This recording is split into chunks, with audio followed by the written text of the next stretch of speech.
I'm going to be completely honest with you and say I have been sitting here with the camera rolling, the mic recording for a good 5 minutes, just getting ready to share this because it runs really deep. It runs really deep. And many of us have felt the wound from not being loved, from being abandoned, and how brutal that feels. Many of us has felt that. And anytime we go through a breakup, particularly an intimate partner, but it can be a friend as well, we feel that wound again. It's like it just reopens and it's fresh. And I wish I had this awareness a very long time ago, a very long time ago. I wish I knew. And now that I have this awareness, it's like a stronghold that holds me no matter what life throws at me. So I want to share this with you. And today we'll start with some Palo Santo.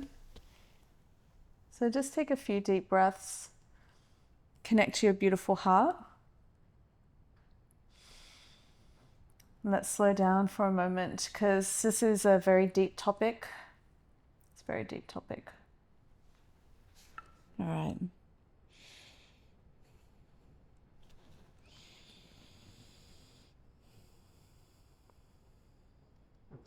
So sweet.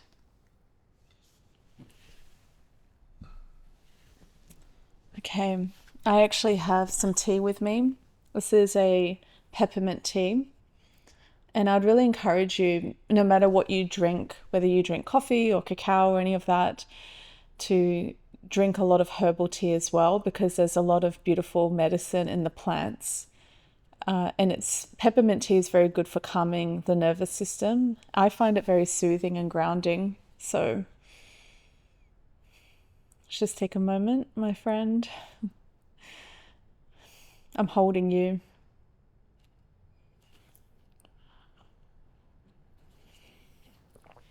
Okay.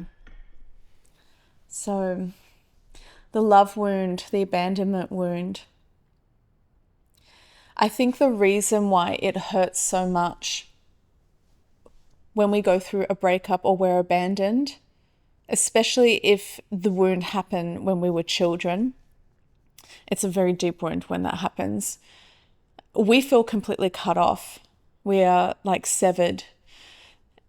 And the reason why it hurts so much and why logic can't heal it or rationalizing it can't heal it is because love is the animating force of all of creation. It's actually what gives life to everything. So when we go through a breakup or we're abandoned or we never had it before, it's like we don't have oxygen.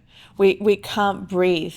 We're constantly gasping for air, which is gasping for love. It is a source of life, and everything about our existence, especially in spirituality, I mean, everything is spirituality.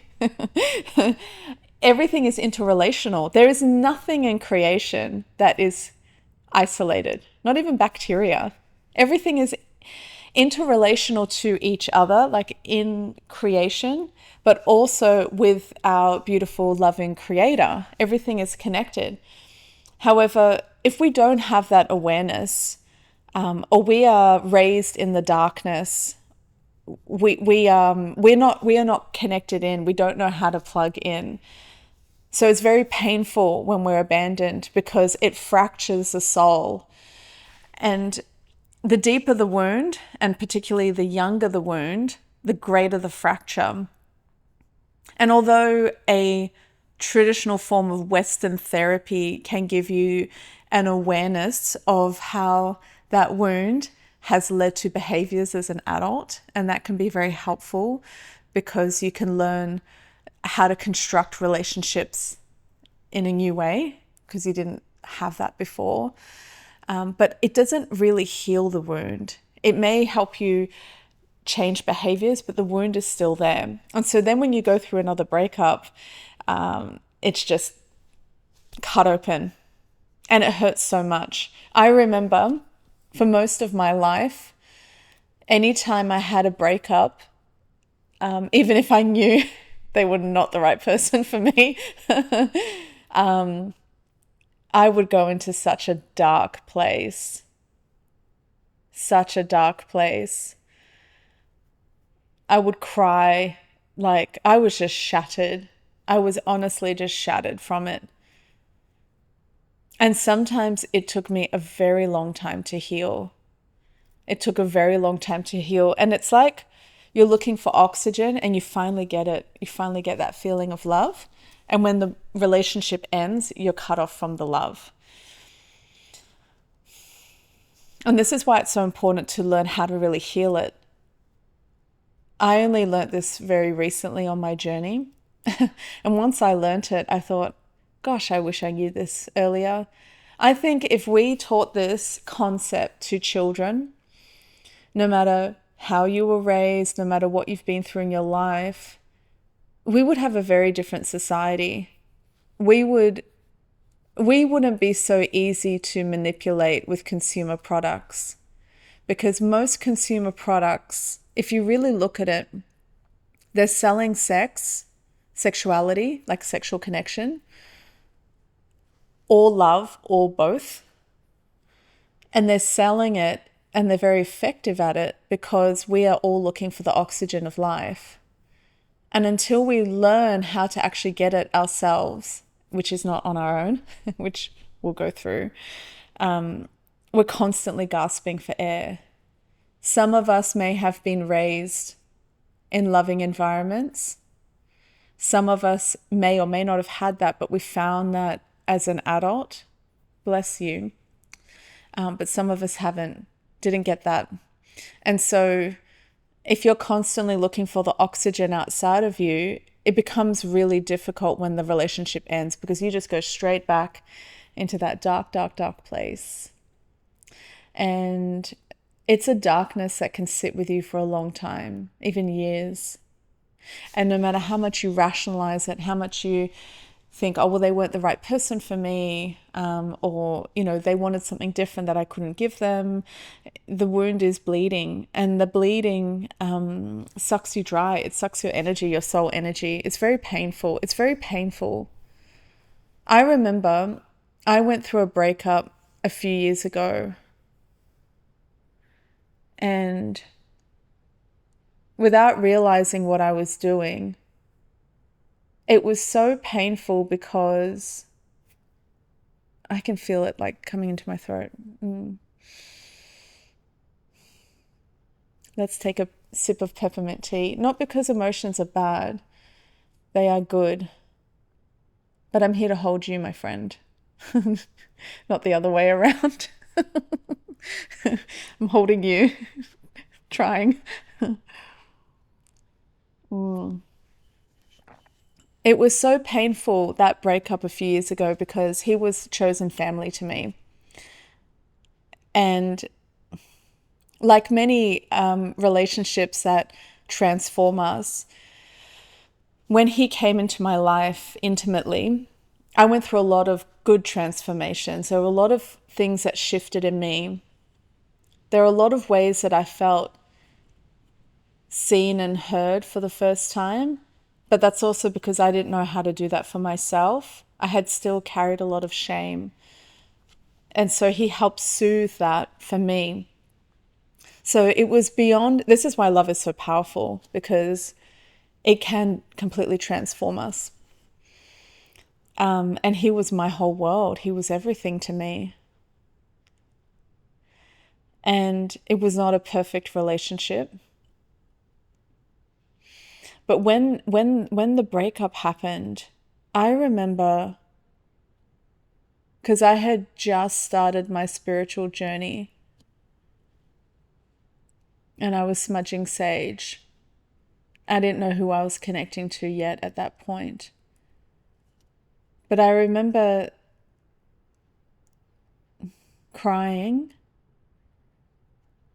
and asking someone out there to hold me.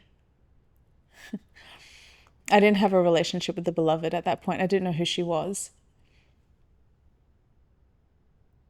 But I felt so much pain, and I knew what that darkness was like, and I didn't want to go there again. And I had never not been able to go there. It was just all an automatic kind of, you're cut off from the oxygen, the wound is bleeding, the acid is pouring into the wound, it hurts. I remember then sitting there while burning sage and asking someone to hold me and to hold my pain, because it was so deep, and to hold me and take the pain, like not take it off me, but can you hold me, and can you hold this pain with me? Because I can't hold it on my own. I can't. And when you've been through so much in your life and a lot of painful things, there's only so much you can keep going around that. There's only so many times you can. We're not designed to have to heal the depth and the number of traumas that many of us are holding in the world today. We were never designed to have that. But because so many of us are not spiritually conscious, we're not in touch with our higher self, we cause ourselves and each other harm. Many people do it intentionally. So we were never meant to carry this amount of pain that we are carrying. But I remember asking someone out there to hold my pain, to hold me and to give me strength. I didn't realize at the time that I was actually connecting to this beautiful, beautiful divine being, the beloved. And even though there was still pain, I was held. And that pain was there for quite some time, not just because the wound was deep, but because they kept coming back in and out and in and out. I'd forgive, they'd come back in, the behavior would continue, they'd go, the guilt would happen, they'll come back in. And it was very hard to let go of that because they were so close to me. And I could only let go of it when I was connected in. Like once I really plugged in to her, to the beloved, in a way that I'd never had before, in a way that traditional man-made religion never taught me as a child. I'd never had that. Once I knew how to plug into her, to her love, I had so much strength. So we've got a little guide on how to heal the love wound.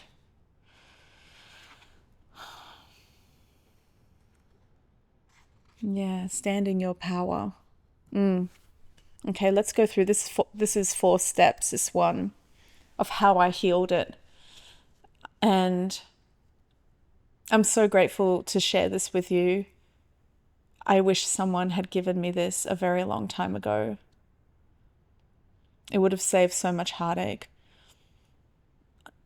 Side comment, I think there are 2 different types of suffering in this world. One is the suffering that we can consciously use to grow and expand. The other is just brutal suffering that doesn't go anywhere.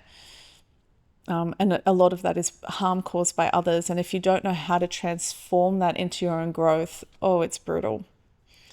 So healing the love wound, the abandonment wound, the first thing that I realized that was part of my healing journey was that how humans treat you has nothing to do with how loved you are. How someone treats you has nothing to do with you, has nothing to do with your worth, the beauty that you are, your beautiful soul, my friend, and how much you are deeply loved. You're always loved. She constantly loves you. Many of us adopt a story, especially when we've been wounded in our childhood, that we're not loved, we're not lovable. And sometimes when we go to therapy as adults, I'll do something called schema therapy, which is basically a questionnaire that you go through that will give you an awareness of, I guess, all your problems. Here's all your issues, the top 16. Where do you want to start? Give me the money. But often what they'll do is it will come from place of rationalization. So if you say, I don't feel loved, or people always abandon me, because maybe they have in your adult life, maybe you have been through a breakup, then a friendship ending, and then a job situation, you've been through a few abandonments, they'll do schema therapy and they'll go, oh, this is just you replaying your childhood wound. But there's no way to heal that. It's just through the mind. So when I realized that how people treat me had nothing to do with me, and it was completely their free will, and it didn't matter how spiritual I am, how much I am in my own divinity, how much I'm connected to her, how much I'm living in my higher self, it doesn't change how someone treats me. But that was actually really freeing, because when you realize that everyone has free will, you can let go of how they've tried to define you. They've tried to say you're not worthy of love, that you're not worthy of respect, that you're not worthy of dignity, that you're not valuable. They'll even say it to you sometimes to your face. You're not worth this. A classic example, you're not worth me paying a gift for you. It's not worth it. I'm too busy. You're not worth my time. I'll only give you this much. So everyone has free will, and how people treat you has nothing to do with you. What you were born into has nothing to do with you. What you went through as a child has nothing to do with you. It is not something that you asked for. It is not something that you signed a contract with. It is not something that was required for your growth. How people treat each other is their own free will.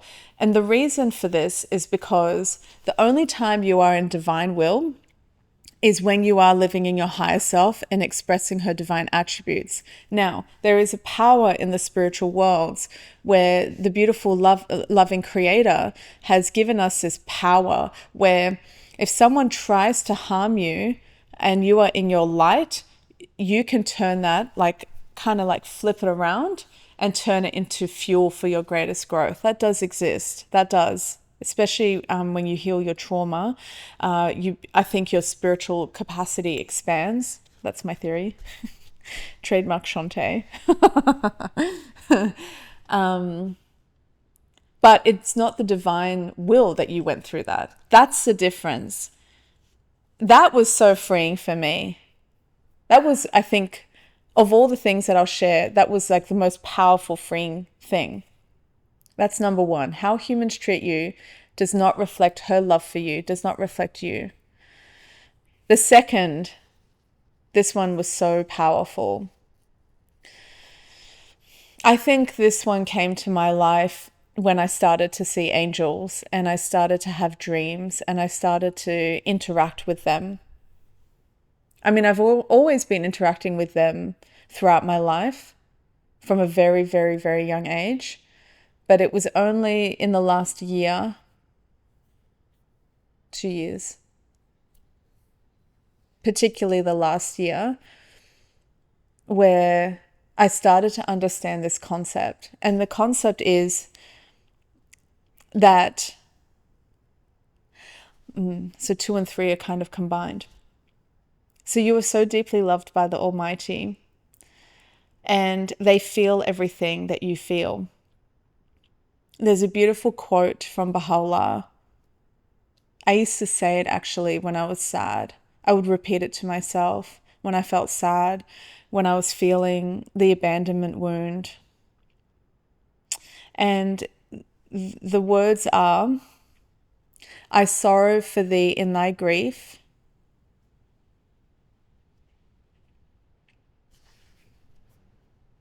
Of course the tears are going to come.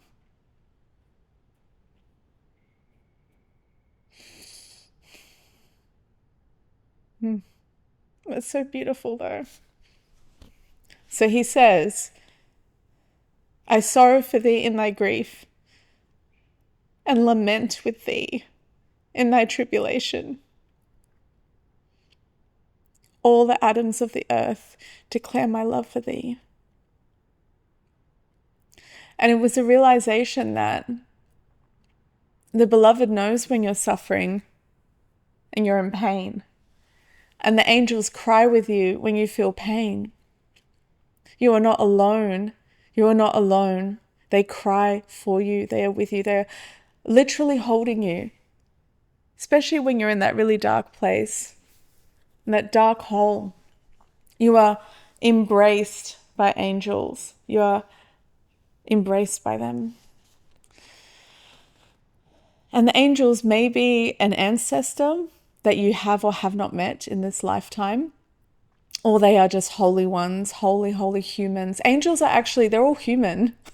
They're all human. They were all human at one point. The ones that interact with us while we're on earth. They've all been on earth as a human at some point.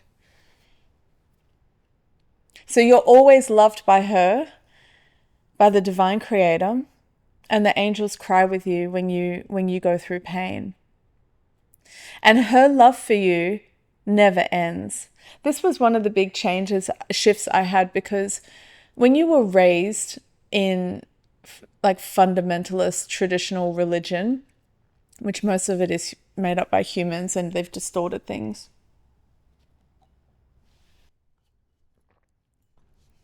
you were taught that love, divine love, is conditional. You were taught to fear her, wrath, damnation. And you were taught a lot of shame, that you are sinful and to live in, that you are shameful and everything you do is shameful. And that's a human interpretation that is used to control people, because when you can control people spiritually or sexually, they are the most powerful ways to control a human, because they are the most potent expressions of your beautiful soul. You own them. You can manipulate them, and people give their power away. So it was a really beautiful shift for me to realize that I'm always loved. I just have to tune into her to receive the love. Like, it's like the noonday sun is shining brightly. No one can deny it. But you can't see it if you're hiding under a rock. So that's going to come to the next one of how to do it. But I think when you become aware that you are always loved, you are so deeply loved, always. She never stops loving you. She created you because she loves you. She'll always love you. We just have to learn how to tune in. And we're not taught that, because if we were taught that, we would be free. We wouldn't be controlled by any human. We'd be free. And that freedom is the true freedom. The freedom that you are loved, that you are loved always, no matter what. And when you tune in to her, you can feel it. You become free from this world. You become free from the shackles of this world. And then you start flying. That's when you grow your beautiful angel wings while you're still on this earth. So let's talk about how, like, the steps. The first few were truths for you to be aware of. And now we're going to talk about the how. Oh, peppermint tea, so good. How. So much of my spiritual journey was not planned. I'm so grateful to share this with you. I'm so grateful that I felt called to make these films and start to share. Now I can see what I was doing, but at the time, I was just kind of fumbling through the darkness and then adopted things as I went. Now I'm more conscious of it. This is something I do every single day. And it's every morning. And now I do it throughout the day. Actually, even like while I'll be sitting there working, I'll be like just talking to her, to the beloved, the creator. But the way it started, and this is like the most important anchor, is a daily tune in. It's so important for us to talk to her, to the creator, and talk to her like we're talking to a friend. This is what I do every morning. I have a candle. Oh, one of them has gone out. One flooded over the other. It's too much love. I'll have to fix that. Often I'll use sage, and I'll look out. I have this kind of nook next to my bedroom that faces the back garden, which is really beautiful. And I just talk to her. I talk to her. I use my own words. Now I also read other prayers because they're so beautiful. But I always start with my own words to her. I talk to her as a friend.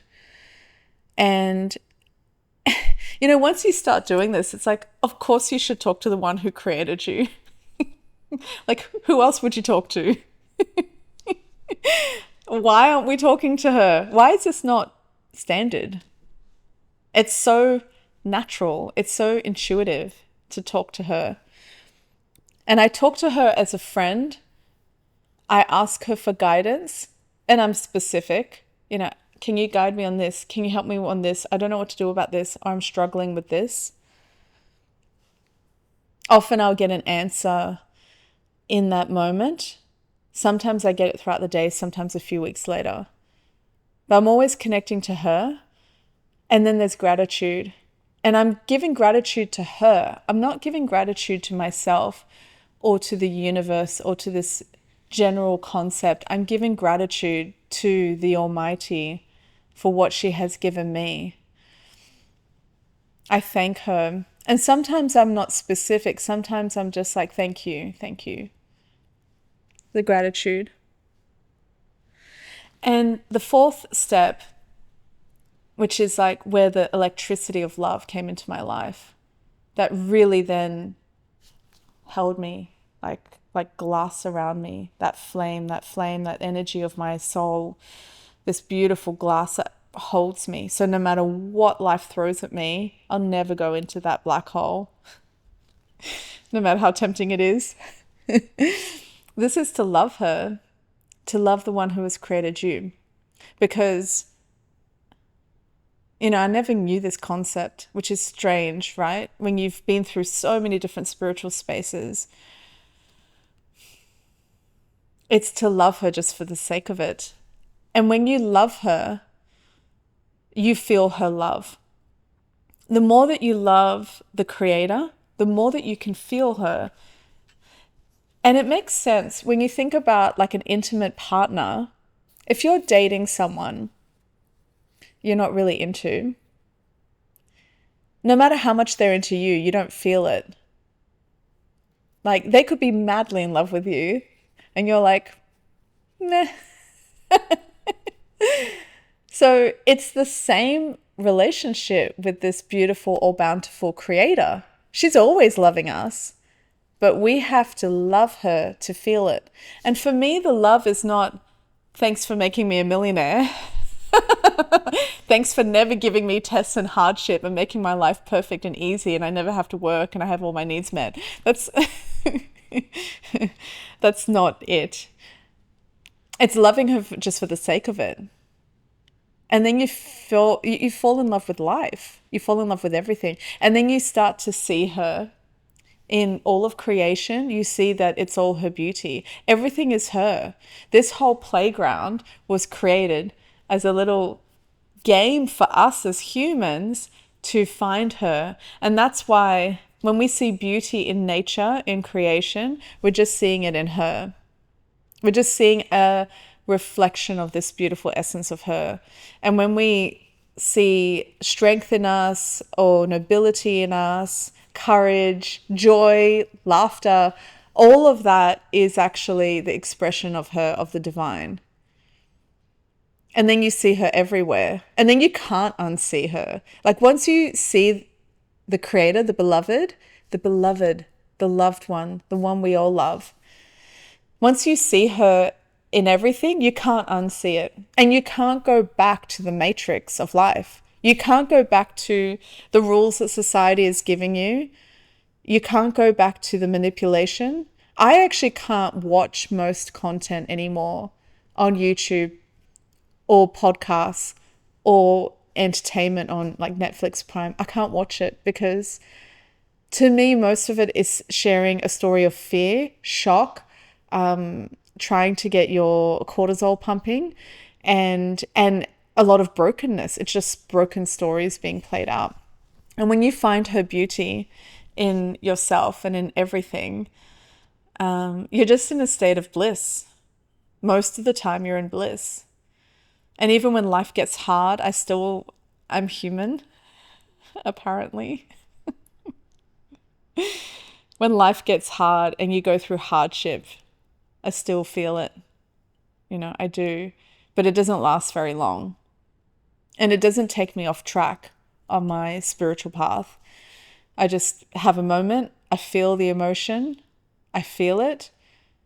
I soothe myself. I connect to her, and I get back on to whatever I was doing, whatever I was focusing my energy on, wherever I'm moving towards. And when you make this a daily practice, at least once a day, in the morning is my recommendation. It's very beautiful to do it at dawn or before dawn. That's a routine I've just gotten back into now that I feel more physically recovered from everything that happened this year. You want to plug into her before you plug into anything, because when you're plugging into her, to the loving, all bountiful one, you're actually plugging into your own soul. And when you're connected more to yourself, you are better at using your own discernment to make your decisions in your life. You cannot be distracted the way that the world wants you to be distracted. You're more clear on what your intention is, what you're trying to build, what's your soul purpose here. And you're feeling that bliss of love constantly. So you're constantly feeling the wave of love. So that's why you want to start every morning, every day. You're like, tune in, feel the love. Tune in, feel the love. Tune in, feel the love. That's like a 24-hour cycle. And then it gets very addictive. And then you're like, oh, it's lunchtime. I think I might tune in. Oh, it's dinner. I'm going to tune in. I'm lying in the bath. I'm going to tune in. I'm driving. I'm going to tune in. I'm working. I'm going to tune in. The love bug. It's a love bug, but it's a divine love bug. And it's so beautiful. And once you can connect to that love, you constantly are breathing in the oxygen of life. And no matter what happens in this world, no matter how any human treats you, no matter what they try to throw at you, you always feel connected to her love. And the abandonment wound, that old love wound, never reopens. Never. And then you're in a state of bliss. And it's so beautiful. It is, my friend. Thank you for being in this space with me. Thank you for holding me when I needed to be held. I think we have a power, though, to hold each other. I think the first is connecting to her, to the divine creator. And then the second is the love we give each other. It's very powerful. And we do have the power to heal each other, but we individually always need to be plugged into her, because humans have free will. Things will always change. You need a stable connection in all the time. That's your foundation. That's the foundation. That's the foundation of life. Everything that exists is her love. We would not exist without her love. And she always loves us. She always loves you, no matter what you do. And no matter, for me, like in my experience, no matter how long I turned my back on anything spiritual, for so long. And then as soon as I came back, the door was wide open. Always ready when I was ready. Always. You're always loved, my friend. You're always loved. You're always loved. She always loves you. And the angels are with you and they love you so much. You're always loved. You're always loved.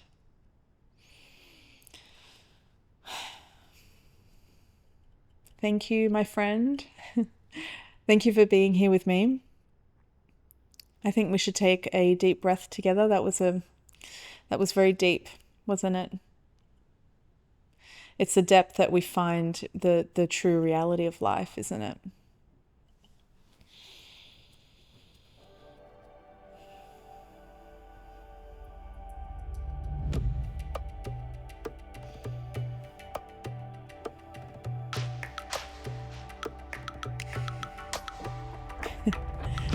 Thank you.